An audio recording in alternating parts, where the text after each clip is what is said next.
இப்ப அங்கங்க பிடிக்கிறாங்களா இல்லையா? ஐஎஸ் தீவிரவாதி கைது போடுறாங்க, ஆரம்பிச்சுட்டாங்க மறுபடியும். சென்னையில் 4 பேர் கைது, கோவையில் 5 பேர் கைது, மதுரையில் 2 பேர், கடையநல்லூர்ல ஒருத்தவர் கைது, ஆரம்பிச்சிட்டாங்க மறுபடியும் ஆரம்பிச்சிட்டாங்க. என்னடா இது திடீர்னு நல்லா தானடா போயிட்டு இருந்துச்சு, திடீர்னு ஐஎஸ் தீவிரவாதி எப்படி தமிழ்நாட்டுக்குள்ள உள்ள புகுந்தான் அப்படின்னா எல்லாம் இவர்களுடைய செட்டிங் வேலை அம்புட்டும். யூரி தாக்குதல் நடத்தி 20 ராணுவ வீரர்கள் செத்து போயிட்டாங்களா, அது நீ சரியான முறையில் பதிலடி கொடு, எவன் அடிச்சானோ அவனை போய் அடி. அதுக்கு பதிலடி கொடுக்க இவங்களுக்கு திராணி கிடையாது.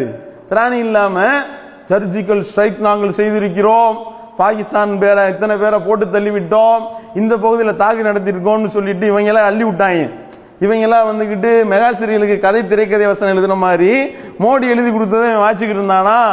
கடைசியில் பார்த்தாங்க பாகிஸ்தான் பிரதமர் நவாஸ் ஷெரீப் என்ன பண்ணாரு, எல்லா மீடியாக்களையும் கூப்பிட்டு ஐநா வரைக்கும் கூப்பிட்டு இந்த மாதிரி ஒரு இடத்துல அட்டாக் நடத்தி இந்த இடத்துல இத்தனை பாகிஸ்தான் வீரர்கள் செத்து போயிட்டதா மோடி பொய்யான அறிக்கை விட்டுருக்காரு, வாங்கன்னு எல்லாரையும் அந்த பகுதிக்கே கூட்டிட்டு போய் அம்புட்டையும் சுத்தி காமிச்சு அவங்க அம்புட்டையும் லைவ் பண்ணி விட்டு இந்த பகுதிக்குள்ள எவனுமே உள்ள நுழையல, யாரும் சாவும் இல்ல, எடுத்து போட்டு விட்டாங்களா.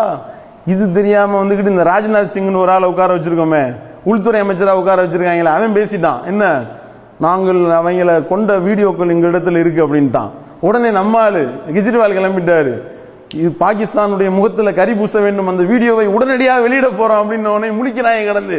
ஆகா தெரியாதனமா மாட்டிக்கிட்டோமோ, இப்ப என்னடா செய்யறது, இப்ப வீடியோ வேற இருக்குன்னு வேற சொல்லி தொலைஞ்சிட்டோம், இப்ப எல்லாரும் சர்ஜிக்கல் ஸ்ட்ரைக் நடந்ததுக்கு உண்டான ஆதாரத்தை கேட்டுக்கிட்டு இருக்காங்க, என்ன செய்யறது அப்படின்னு உடனே அப்படியே பல்டியை மாத்தி போறான். எப்படி ஆம் நாட்டை நீங்கள் சந்தேகப்படலாமா, ராணுவ வீரர்களை சந்தேகப்படலாமா, இப்படிலாம் நீங்கள் சந்தேகப்படலாமா, பெத்த தாயை ஒருத்தவன் சந்தேகப்படுவானா, இப்படி கிளப்பி விட்டாங்க. ஏண்டா நீ தானடா சொன்ன, நீ சொன்னது உண்மையா இருந்தால் அதுக்கு உண்டான ஆதாரத்தை காட்டணுமா இல்லையா? ஆதாரத்தை நீ காட்டுறதற்கு உனக்கு நாதி இல்லை, நீயே கிளப்பி விடுவ, ரோட்ல போற எவனையா பிடிச்ச அப்பன்னு சொல்லுவ, உன்னுடைய தாயை அசிங்கப்படுத்துவ, அது தப்புடான்னு சொன்னா தாயை கேவலப்படுத்தலாமா நீங்க கேப்பியா?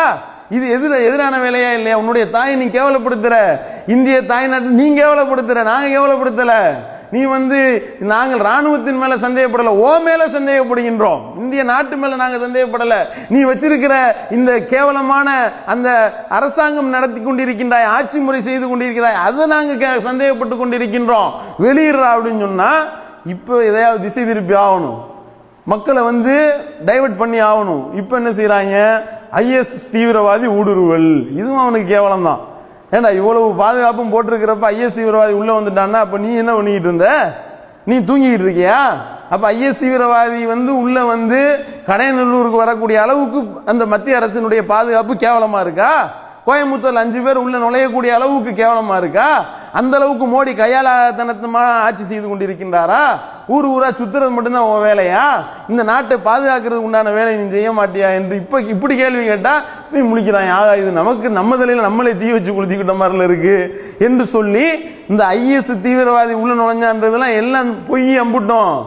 ஏன் ஐஎஸ் தீவிரவாதி யாரு, எத்தனை பேரை நீ கைது பண்ணியிருக்கிற, அந்த அமைப்பினுடைய உறுப்பினராக இருக்கக்கூடியவன் அந்த தலைவன் பேசுறதுக்கு ஆதாரம் இருக்கா, அவன் என்னத்தினா அந்த உறுப்பினராக சேர்ந்தான், அவன் என்ன மாதிரியான அந்த பயிற்சியை எடுத்தான், எங்க எடுத்தான், எப்ப அந்த இடத்துல சேர்ந்தான், யாரு போய் சேர்த்து விட்டது, எல்லாத்தையும் வெளியிடுவானா இவன்? எல்லாம் காது குத்துறாங்க நமக்கு. ஐஎஸ் தீவிரவாதி அங்க 4 பேர் இங்க 5 பேர், இவங்க கூட்டிட்டு போனோடனே நம்ம ஊடகங்களுக்கு தான் சொல்ல வேணும். ஏதா இருந்தாலும் உடனே எழுதிடுவாங்க ஐஎஸ் தீவிரவாதி. இந்த பார்லிமெண்ட்ல போட்டு கேவலப்பட்டானா இல்லையா, 4 பேரை கூட்டிட்டு போயிட்டு உடனே விட்டுட்டாங்க. ஐஎஸ் தீவிரவாதி கைதுன்னு போட்டு நம்ம சகோதரர்கள் போன் பண்ணி கேட்டா அது இல்ல, நாங்க 1 நிமிஷம் தான் ஓட விட்டோம், 2 நிமிஷம் தான் ஓட விட்டோம் அப்படின்னு சொல்லிட்டு தலையை சொறிந்து கொண்டு கேவலப்பட்டு நிற்கின்றார்களே. அப்ப என்னன்னு விளங்குதா, ஐஎஸ் தீவிரவாதி என்று சொல்லி பூச்சாண்டி காட்டுவதெல்லாம் மோடிப்பட்ட கேவலத்தை மறைப்பதற்கு தான் இந்த மாதிரியான வேலை இவர்கள் செய்திருக்கின்றார்கள் என்பதும் இதன் மூலமாக தெளிவாகி இருக்கின்றது. ஐஎஸ்ன்றதெல்லாம் கிடையாது இந்தியால. நீ ஏன் சொல்ற, நீ சொல்றதாக இருந்தால் இலகணேசன் தான் சொன்னான் 150 ஐஎஸ் தீவிரவாதிகள் தமிழகத்துக்குள்ள உள்ள நுழைஞ்சிருக்காங்கன்னு. கரெக்டா பிடிக்கிறதா இருந்தா இலகணேசனை போய் பிடிச்ச அடிச்ச என்ன அவனை விசாரிக்க வேண்டிய விதத்துல விலகணேசனை விசாரிச்சா அந்த 150 பேர் பேரும் தெரிஞ்சு போயிடும் தன்னால. சரியா?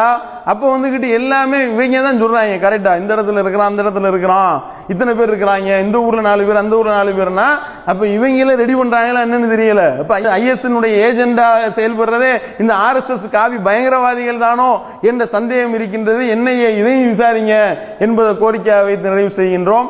வாயிதவான அல்ஹம்துலில்லாஹி ரப்பில் ஆலமீன்.